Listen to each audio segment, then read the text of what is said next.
Right, I'd like to give you a tour of the vent. So this is the Bellavista 1000E. It's got a blue handle at the back and it's a broad 17-inch screen. We have two Bellavistas. The one is the red handle with the 13-inch screen, and that's the Bellavista 1000. This is the bigger version. So on the side of the ventilator, I've got my nebulizer here, so that's happening there. I've got an on-off button. So I touch that button and the machine would take a minute for the start-up screen or the standby screen to appear. So it's a really good idea just to keep the ventilator always on. You don't need to turn it off in the cupboard, and when you're ready to put it on a patient to take it out, you do your settings and you push start. Okay, so what we'll do is I'll go through across here and then we'll go through to the side. So profile is the last patient you had, a new patient, or you can configure a profile. So maybe you want to make a COVID profile where you touch it on and you do a basic setting and you then save it. So users could potentially touch COVID or COPD or any particular profile that you like. It can definitely make things easy. Then the patient is an adult, ped, or neonate. We'll stick to adult. I'm going to touch on, and they say, is it a male or a female? You have to touch both. You have to confirm the sex and you have to confirm the height. Let's go to the height I'd like to be. Let me go back. Okay. And push OK. And by doing that, it automatically calculates the ideal body weight as a guideline. If you were busy and you were running around and you didn't have enough time to go and put the height in, there is a way to go and put that information in later. The benefit of putting the height in is that you can then use AVM mode and you can then use the animated lung. So that's definitely a benefit. Then you come to the circuit box over here where you say invasive, non-invasive, or high flow. Invasive is a black screen with a tube down the throat. Non-invasive is a blue strip, and a mask. And high flow is a green strip, and a prong. I will show you everything. I just want to let you know about it sooner. Over here, I'm saying what choice of circuit would I like. We're going to go with E because we have a dual limb circuit. And we have gone over the calibration. If you don't know how, I can send you the other video on how to do it. It's super easy. Then you get your settings. It'll always default to pressure assist control with the 4 basic settings here. And if you said, Joe, I don't like your mode, you touch on the little triangle, you touch on mode, and you go to the choice of mode that you like. We have all the modes. The question is just, is our language the same as your language for modes? Perhaps every company is different, so it's just a matter of marrying them up. So I'm going to leave it on pressure assist control. That's the setting over here. And then we would push start when we're ready. I just want to take you around the corner of the ventilator. So what I've got over here, I've got a non-heated circuit, inspiratory, expiratory. I've got a bacterial filter on the expiratory side. And then I've got a blue tubing to a blue connector, a clear tubing to a silver connector. Okay? And this directly connects me to my flow sensor over here. So this part that I'm holding in my hand, let me squish it up. This part is all single use per patient. And so after the patient comes off the ventilator, this is the part that you will then discard. The part over here that is clear, and in most cases red, this one has a different color, is a technical part which you'll never touch. So we might need to work out how to make sure that people don't touch this, but yours should be bright red, which then keeps people away. And the point over here is your old school nebulizer, which is a gold port. I call it the old school nebulizer because I have the Aerogen nebulizer. Just going to let my Tesla be over there. I've got the Aerogen nebulizer over here, and should you use it, which is definitely recommended, you can break the drug between 1 and 5 microns and your patient will actually get the nebs. So when you touch that button, it's for 30 minutes, and after 30 minutes it goes off itself, or you can touch again and it disappears. So we're actually able to connect this nebulizer directly to our ventilator, and it's definitely an excellent way to go. Right, let's go back to the front. Okay, so let's recap. So I pushed new patient, I pushed an adult, I put the height and the sex. I said I'd like to do invasive. I've put the circuit that I have, which is a dual limb, and I've got my basic settings over here. And I'm gonna just change this to 21 because I'm not connected to oxygen. I'm going to push apply and I'm going to say start. Okay, so it's really easy to use, and I'm going to teach you the two ways. I'm going to teach you pages and then I'm going to teach you icons. So if you can see at the top here, 1, 2, 3, 4 pages, and I automatically default to the cockpit. So the cockpit is the place where we get to see our regular pressure, volume, and flow graphs. And we have the basic setting of the patient that we're asking the patient to have. And this is all feedback. So it defaults to the cockpit. And just an easy way for people to learn is that the pilot flies the airplane from the cockpit. And so nurses and doctors run the Bellavista from the cockpit. Your increasing oxygen for 2 minutes. If I touch this button, it'll increase for 2 minutes and then go off. Manual breath every time I push it, the patient's basically getting an ambubag. Your 30 minutes of nebulization is connected to the gold port on the side that I showed you, and your stopping and start. These 1, 2, 3, 4, these 4 buttons don't ever move. They always stay here for the cockpit. I can, however, go and change the different headings of the little feedback blocks. So if you said to me, Joe, I don't want peak at the top, I can change the value and I can go and give you PEEP if you wanted. Okay, so it's a matter of holding it down, changing the value, and I'm going to go back to peak. Okay, so it's a good idea, I think, initially not to change these, rather set the ones that the staff are comfortable with, and we can also change the size, so I can make little half blocks or I can make big blocks, and I'll show you in the expert monitoring the variance of that. So this is the cockpit on the second page. Right, if the patient is breathing, we're going to have the colored in crayon look, and if the patient's not breathing and the ventilator's doing the work, we're going to have the thin line. So let's do the pages. So the first page is your maneuvers. So I can pretty much put anything over here. I've chosen to put the graphs, but I can put anything. I can put the animated lung or anything. This is basically a blank screen, and we build a bear. We put all the information that we'd like to have on.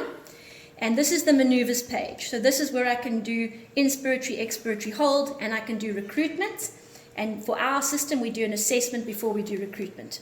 There is an excellent app called Ventilation Training Alliance, VTA, that you can download, and if you touch on ventilators and then ViAir and Bellavista, they've actually got little tutorials on the recruitment maneuver. So if you have interest, that's a good place just to go and watch a 5-minute video on the way forward. So the first page is maneuvers, and I slide the screen. The second page is cockpit. This is where it'll always default to. This is a good place for nurses and doctors to keep the screen on. The third page is settings. So all it's saying is that's the mode. These are the settings at the bottom. And the same thing, I touch and I increase or decrease and I push apply. And they all work the same way. So that's the mode that I've chosen. So if I wanted to change the mode, I touch and change. And I can do any setting I like in the third page, which is settings. And then, so that's the mode, that's the setting, and this is a visual representation of the breath. So if I touched my rate, and I decreased it, or increased it, so the picture will change. So this is just a fun page to say, that's what you're asking, but that's what it visually looks like. And the fourth page is where you put your backup on.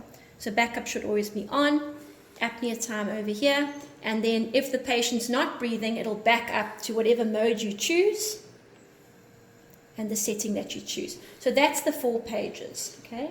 That's the 4 pages. Let me stay in that page so I can teach you the icons.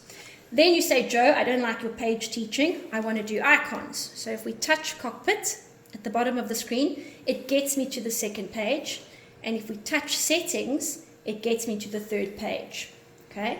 So either you like pages scrolling or you can use the icons at the bottom. I'm going to go back to cockpit because that's a good place to be. Then over here at the bottom, I've got expert monitoring. This is a really lovely page. A lot of the nursing staff love this page. If I touch it, it's just, I've made everything big. So previously I was telling you can have something big or small. We've made nice big blocks. So this potentially could be at the back of the patient's bed or on the side, and you can be quite far and be able to read it. I've also chosen to put my animated lung over here. And again, on the VTA app, There is a small tutorial on understanding the animated lung, and the gist of it is that the more red you have, the more compliance. I do love this part. When the patient breathes, you've got the pink in the diaphragm. That's super fun. So that's the animated lung that I've chosen to put here, and this is all feedback. So I've got the mode at the top. I said it's an adult patient, and it's all feedback. And you say, Joe, I don't like your feedback. Give me something else. I'll touch on FiO2. And I've got the choice to change or remove. You guys will push change, and let us go and say, okay, cool, we are going to make it P peak as an example. But now I've got 2 peaks. Oh dear, I've got 2 P peaks. So I touch it, and I change the value back, and let's say I wanted to make it leak. So this is purely monitoring, purely feedback. You can't do any settings. So if you decide, okay, cool, we're going to have this as our background, and a doctor arrives, you're like, oh, how do I make a change? They can always go to settings and make a change over here, or they can then go to cockpit and make a change over there by touching the little triangle, and you touch the little triangle again, and it closes it up. So back to expert monitoring. So this is the monitoring feedback, and as you can see, I've got 2 pages. So I slide to the second page, and this is just showing you the chart section. Okay, and now I'm going to go back to the cockpit. So let's say that the patient now is doing really well, and now we want to do non-invasive ventilation. So we perhaps want to put the patient on CPAP. So if you want to move between a therapy, you do have to stop the ventilator. What's a therapy? Invasive, non-invasive, or high flow. So I push stop. Are you sure? Yes, I am. I slide, and it always will default back to the standby screen. I then touch non-invasive, and I push start. So I know that I'm in non-invasive because of the fact that I'm having a blue, and a mask. And if you said to me, Joe, what would CPAP be? We know CPAP on the Vela. What would the same language be? So I would say to you, touch the little triangle, touch the mode, and I'd encourage you to go to PSV. So PSV is a lovely way to do CPAP. You can do it invasive or non-invasive. And I'm going to go back to cockpit, and that's what it looks like. So it's important to know that you're going to keep your flow sensor in for all invasive and all non-invasive. So if you said to me, well, what would that look like? It would look like the following. I'm just going to get my mask. It's a good idea to use a mask with a blue limb.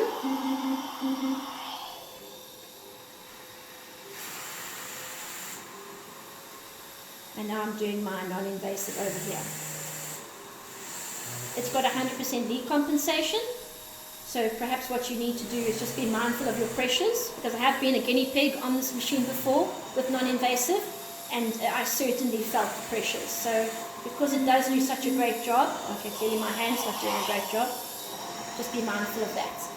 So I'm going to take this off and go back to invasive. So while we're having an alarm, I'm going to silence the alarm. Okay. So this machine has got the most beautiful alarm settings. I get really excited about it. It's very, very friendly. If ever you had an alarm pop up over here, you'd silence it. If there was a problem with any of the feedback settings over here, they would illuminate, or you go straight to alarm settings. And here you've got a whole choice of alarm settings, and you would touch on one, and it says there lower, plus and minus, and upper, plus and minus. And the idea is that the patient is always in the white. So you can see with the white line, that's what my patient's having, and you always want to have some green underneath, and you always want to have some green above to make it safe. So if I had any alarm, so let's say I was in cockpit, and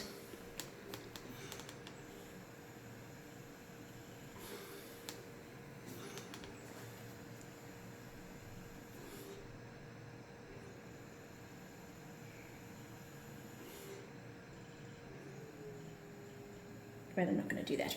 Right, if there was a disconnecting of any kind,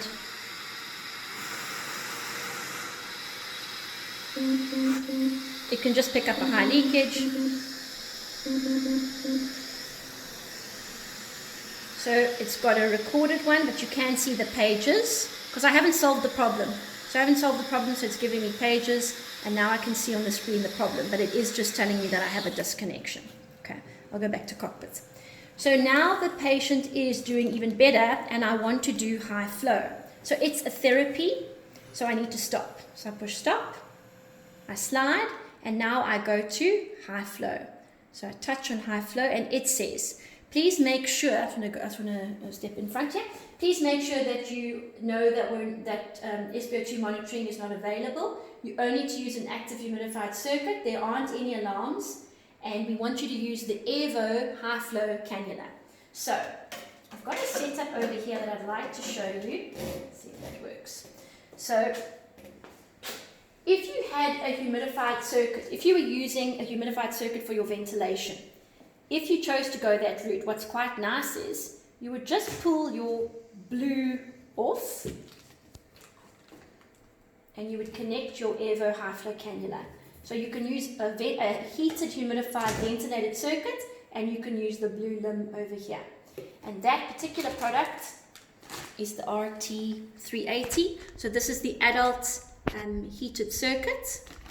And if you said to me, Joe, we're not going to go that route, we would rather do non-heated, and then when it comes time to do high flow, we'll rather just then get the circuit, which is the RT202. So if you wanted to use if you wanted to do non-heated for invasive, but then you chose to use high flow, you have to use a humidified circuit. So it's one of these two choices that you could get by with. I think this looks very friendly personally because it's one circuit the whole time and connects to high flow. So let me just put that back. If you say to me, how would it look over here? You have to take out your flow sensor for the high flow. I'm just going to take this off my very handsome model. And then pretend that one of these is blue. It's not going to work. Okay, great chat. I'm going to regroup. And you would have to connect it, so it's not going to connect, but we'll just carry on. So you're using a humidified circuit, you've connected the high flow. I say, yes, I understand, I'm mindful of those choices. And now I get to high flow. So I know that I'm in high flow because it's green, and I've got a prong over here. And there are only three things I can set. I can set my flow, I can put a ramp on or off, and I can put oxygen. So I'm not connected to anything right now. Flow, there's a soft lock to 60, much like your Airvo. Let me just get there. Apply. And then ramp is just saying, did you want the patient to have that 60 right now, or did you want them to have it over a minute or however long you choose? So I am going to push start, and we'll watch how the ramp will go up in 1 minute. And so over 1 minute, I'm going to get to 60. Or you say, no, Joe, that's way too long. That doesn't work for me. I'm going to stop it. And I'm going to take that off. Apply. And I'm now going to start. And I get the flow immediately. So this is high flow. You have to use a humidified circuit. You have to use the Airvo cannula. And that's pretty much it. And then you stop or start. So now we're done with that therapy. I stop. And then you have to, for this particular screen, the start screen's in the left corner. So you touch that, and it will always default to the standby over here. Okay, so we've gone through all the therapies. I just want to get my test lung back on, sorry. Just want to see if there's anything that I've missed. Right. If you say to me, okay, that's a great story, but how do I record my trending? I got busy somewhere and I wasn't able to record what happened with the patient. You can touch the main. And then all the information is basically stacked on pages. But we're going to go to trending. So trending is the page to be, and they give you a time frame 1, 12, 24, 7 days. So 1, 12, and 24 hours and 7 days, but we can record up to 365 days. And then there's a graph here. Okay, so this is great, I'm having an alarm. So I silence it over there. That's the part that's illuminated, so I touch that. And it brings me over here. So I touch on my tidal volume, and it says, Joe, your patient is 292, or 301 now, and your low is set on 350. So you always have to go under. So you will go under, and now that alarm has disappeared. But I can definitely see that the minute volume is also interesting because there's red, so I can touch on the minute volume.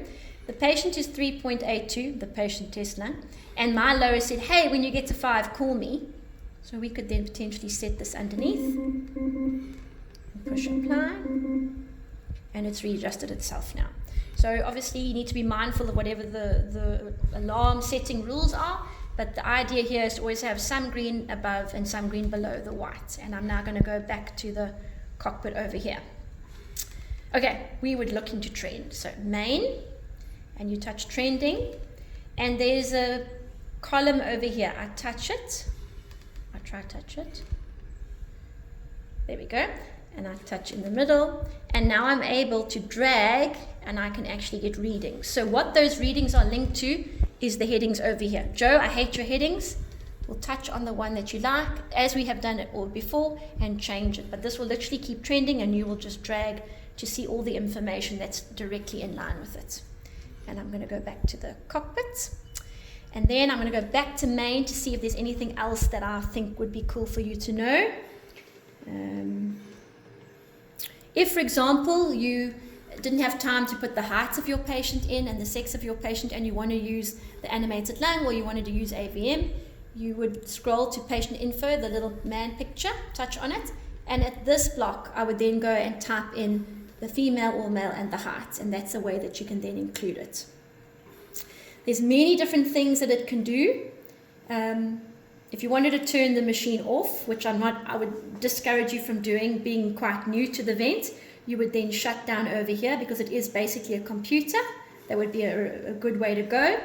But there's lots of information here. There's videos, there's pictures, and the whole thing is basically about, there's a black screen, and how did you want to build it? How would it be friendly? So if you're having one of these vents in your unit and you're frustrated, or you don't feel that it's friendly, it's just a matter of perhaps tweaking it, letting me know, and I can help you in any way. There was one other thing I wanted to tell them. Oh yeah, the manual is also on here if you're a manual person. And I think the last part is really just to say, if you can look at that app, Ventilation Training Alliance. I'm going to do a little video on that as well. So you're going to get 3 videos from me. You're going to get the calibration, this video, and then the VTA, how to use the app. Some people are not going to look at it, that's why I'm making the videos, but it is a good way to know. There's some lovely training programs from, like, I think it's from 3 minutes to an hour and a half on all the different topics. So as you saw me scrolling through the menu, the main menu, you would see the different words. If something interests you, we can actually go and have a read up and watch a video about it. Good chat.